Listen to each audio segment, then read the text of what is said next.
So today's topic is Lycia Cube,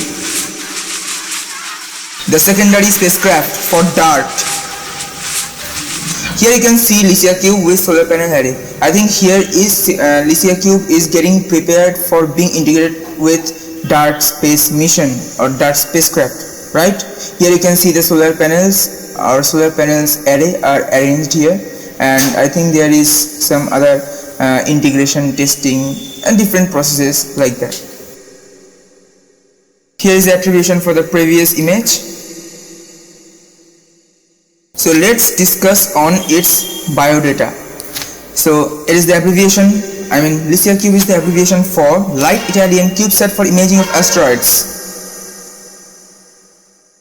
So Lycia Cube was manufactured by Agenzia Spaziale Italiana or Italian Space Agency in English. So it is based on 6-unit platform developed by Argotec in the framework of Argomoon mission. So it is the first deep space mission entire Italian team autonomously develops and manages. So it was dispatched to Applied Physics Laboratory of Johns Hopkins University in September. On September 8, it was integrated with DART spacecraft at the same laboratory as an integral part of DART space mission, right? So you can see here Lycia Cube is following DART spacecraft, which has set its target at Dimorphos, which is orbiting another larger asteroid named Didymos. So as per planning, Lycia Cube will be deployed into the space from DART approx 10 days before the kinetic impact. At that time, Lycia Cube will achieve velocity approx 4 km per hour or 2.5 miles per hour.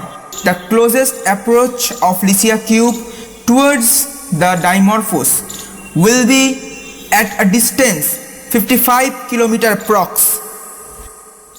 So you can see here, after the kinetic impact, there is a probability that Dimorphos will achieve another new orbit. Here is the attribute for the previous image. As per planning, cruise phase and flyby. So you can see here, day of deployment is approx 10 days before the impact, as I have mentioned earlier.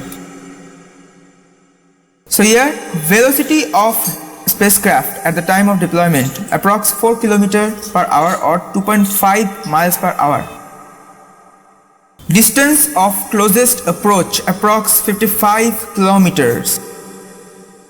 So this spacecraft will intend to capture the images of pre-impact states, including asteroid morphology, states of the asteroid and DART at the time of impact, ejecta cloud or plume generated due to this impact, and post-impact effects, including impact crater on asteroid. So let's discuss about its payload.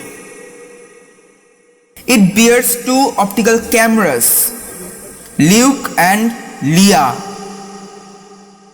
So the camera of Luke or Lycia Cube Unit Key Explorer, having narrow field of view, will capture panchromatic images of high spatial resolution from long distance.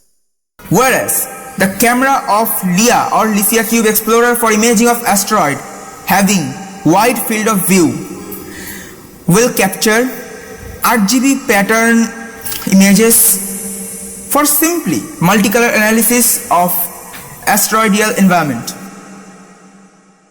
Let's come to our conclusion. After successful imaging by Lycia Cube, experts will be able to characterize the plume formation and its structure, estimate the size of the crater at the impact site along with its morphology on the basis of plume dissipation rate, observe the non-impacted hemisphere to evaluate how much part of the target participates in the collision. So thanks for watching.